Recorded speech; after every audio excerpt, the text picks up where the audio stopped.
भस्मासूर नावाचा एक दैत्य होता. त्यांनी भगवान श्री आशुतोषाकडून असे वर मिळवले होते की तो ज्याच्याही मस्तकावर हात ठेवत तो भस्म होईल. मग वराने उन्मत्त झालेला भस्मासूर त्रिभुवनात संचार करून सर्व प्राणी मात्रांना भस्म करू लागला. एक दिवस त्याची गाठ झाली नारद मुनीशी. मग भस्मासूर नारद मुनीला भस्म करायला सरसावला. मग नारद मुनी म्हणाले की तुला आमच्या अख्ख्या सूत्राची वाढला मारून काहीच लाभ होणार नाही. त्याच्यापेक्षा तुम्हाला अशा महादेवांना भस्म कर. मग तुला सुंदर मूर्ती जगत माता पार्वती असे प्राप्त होईल.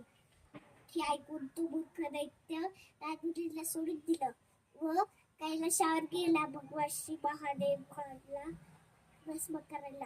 आपल्या वराचे अमुक सामर्थ्य जाणून भगवान नीलकंठ भयभीत झाले व वैकुंठात गेले. श्री विष्णूला सर्व निवेदन केलं.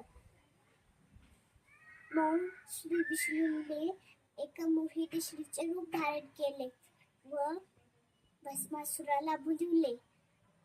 आपले नृत्य करण्यास भस्मासूर चुकत नाही आहे हे पाहून तिने आपले दोन्ही हात आपल्या मस्तकावर ठेवले व भस्मासुरानेही वराची भांडणाला आपले दोन्ही हात आपल्या मस्तकावर ठेवले. तो त्या क्षणी भस्म झाला.